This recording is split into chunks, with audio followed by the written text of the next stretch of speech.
Alright. I got my neck from China. This is for a Strat or a Jazzmaster, which the Jazzmaster is what I'm going to put it on. As you can see, well, I've seen videos of people getting things from China like whole guitars, like Les Paul knockoffs, things like that, and they typically come, from what I've seen, in boxes like this with just, I don't know, overboard on the tape. But it makes really no difference, I suppose. It's just kind of what I expected to see. This was, so it snowed where I live, and then we went out of town, and this came, it was supposed to come January 11th, I believe. It actually came December 17th. So that's good news. But it was sitting outside of my house, and my neighbor thankfully got it for me. And otherwise, I think it would have been sitting in snow, which is bad, of course, for wood to be wet like that. But it's got pretty much tape all over it, so maybe it would have been waterproof. I don't know. Let's go ahead and open it up. Since I did the unboxing of the Jazzmaster itself, I thought I would go ahead and do this guy as well. And this may not go super smoothly with all this tape on here. It's not like you can just cut one little spot and get it all out of the box. And I do not expect to be able to actually send this back if for some reason it doesn't work. That was kind of a gamble that I took with it being from China. But it is what it is, and I'm going to show you what I got. I'll reveal it to you as it is revealed to me. And there's no real good way to do this, so let me crack into it, and then I'll let you know what's in the box. So what we got ourselves here is a lot of styrofoam. Let you look inside the box. There's a pick in there, which is kind of cool, I guess. And then there's a truss rod, or an Allen wrench for the truss rod adjustment. Hoping that there is a truss rod to be adjusted. So let's see. Man, this is just gonna get everywhere. So let me go ahead and go back offline and try to do this somewhat neatly. This must be a custom piece of styrofoam, because it looks like they just took one of those carving knives, electric carving knives, and just sliced it to fit this exact box and neck. It's pretty messy. Alright, so my wife's gonna kill me with all the styrofoam everywhere, but I'll vacuum that up. So we have just a wrapped up neck here with some rubber bands and whatever this stuff is. It appears to look exactly like what I ordered. Yes, that's good. At least looks wise. I really like the color. It's a cool color. The biggest thing will be, of course, the neck pocket and the fit. You can see a little bit of the stain, if you can, on the edge of the fretboard there, where it comes over. So, as far as what I know about Telecasters and Strats, the Telecaster neck is squared off, and the Strats are rounded. And this looks, I guess, rounded. It's not super symmetrical, but yeah, so we'll see how it works. I'm definitely gonna, it looks straight, it looks really straight, that's good. It may have a little bit of a bow in it, a bow up this way, which I'm assuming can, you know, be adjusted with the truss rod. But everything looks pretty good. It feels fairly thin, as far as like, it's not like a fat like D shape or anything, and it's not, I'll have to compare it with the neck that's on the Jazzmaster now. It's hard to say without strings, of course, but yeah, it feels pretty good.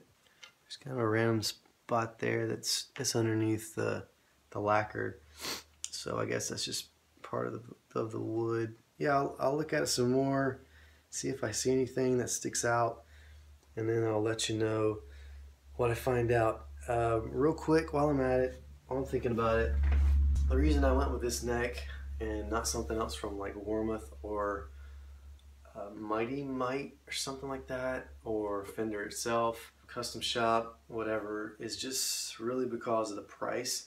I got to looking at something like this from, say, Warmoth, and you know, if you get just a plain Strat neck, it's not that bad. Maybe it's $100 or something like that. But when you start adding in binding and inlays and stuff like that, and even lacquer or like nitrocellulose or a vintage kind of a coloring, you start getting up into $300, $400, and I paid $293. Like I said in one of my earlier videos, I paid $293 for my Jazzmaster, so I didn't feel like I could justify spending that much money on a neck. So I went with this one, and you know, I took a big gamble, a big risk on it. So aesthetically, yeah, it looks great. One thing while I'm thinking about it also, you'll notice that the blocks they don't really go as far out as, say, an official Fender Jazzmaster neck. So if you look at some of those online, maybe I'll put a picture up, the blocks actually come out a little wider. And these are all actually uniform width as far as like they get gradually bigger with the neck. I think they're spaced pretty evenly, so it doesn't look bad, but but it doesn't look exactly like the Fender necks. And that's okay by me. I'm fine with that. I'm fine with having a unique guitar. The biggest thing, of course, will be playability and just the structural integrity of the neck. And it does have at least a hex nut in there for an Allen wrench to be adjusted. So as far as I can tell, I don't see any reason why it would not have a truss rod in there. And yeah, so sorry to ramble on, but I did notice some scratching here, maybe some discoloration where the finish is scratched a little bit, and some of the stain maybe got on the fretboard. That really doesn't bother me a whole lot. Those little details are not a big deal for me. The biggest thing is just that it is functional and that I really wanted the binding and the inlays. So this is what I got so far. I will update you further, especially when I try to put it in the body of the guitar, of course, and I'm going to get a second opinion on that because I don't necessarily know what I'm doing. That, I guess I could sit down. Yeah, I've never put a neck on a guitar before, you know, definitely not a Gibson, a glue-in neck or an acoustic neck. The bolting should be easier. This, of course, does not have any bolt holes, which is good because I want it to fit the exact holes of my guitar. And then we'll see about any kind of shimming that needs to be done. I'm probably just going to take it to somebody to let them do it, and definitely get a second opinion on what they think about the neck, if it's worth putting it on. But as far as I can tell right now, I'm pretty happy with it. And again, I'll keep you up to date. Another thing real quick, this is a 22 fret neck. It should meet up with the body right there, and then this should overhang on top of the body of the guitar, which is good because otherwise it wouldn't be the right scale length and everything, I guess. So that's a good thing. That's all I have right now. I will keep you updated. Thanks for watching. Please excuse the mess, but I'm just going to keep on rolling with this project I got going here. So I got these ferrules for the neck that I bought from China. I didn't get the ferrules from China, I got it from All Parts. So the deal with this is these holes, and I apologize if I've already said this in some other part of the video, but the holes in this neck where this headstock are 10 millimeters big, are in diameter, and the one on the existing neck are vintage, so they're like 8.5 millimeter. So I had to get these so that they would fill up the holes so that I could put the vintage tuners like so on the headstock. This headstock is not drilled with any holes, so I'm going to have to do that myself. And these are the type that go, let me get another one, that go like this, and there's a little screw that goes in the middle there, right there. The problem that I may run into is the spacing with these, so it may be spaced something like that, where I'm going to have to get creative with how I hold those tuners down in the middle there, whether it be a bigger head screw or yeah, that's maybe my only option. So I'm going to cross that bridge when I get to it, but for now let's try the ferrules out. Alright, I got the ferrules in there. As you can see, they did not go in very easily. I couldn't just push them in. I had to use a little bit of force. And I've seen Stuart McDonald, a video of them doing something like this, and they've got these nice caliper looking things and they just press them in, but not me. I used some cardboard and some 3x5 paper, and I basically just protected the ferrules with paper and tapped them in with a hammer a little bit.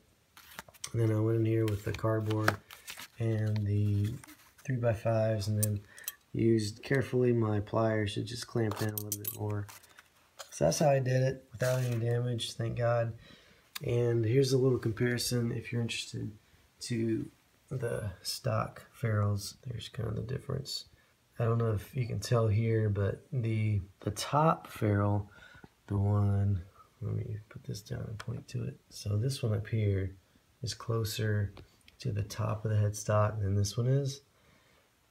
So I don't know, you know, it may not be, I guess obviously not a Fender neck. It's a knockoff, so it's not going to be exact. And also, just looking, this horn is bigger on the Squier.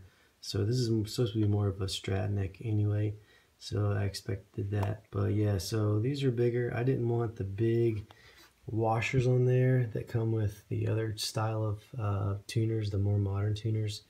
I wanted it to be as low profile and as vintage looking as possible. I'll also have to move that string tree over to here as well, and I may put a decal on there at some point.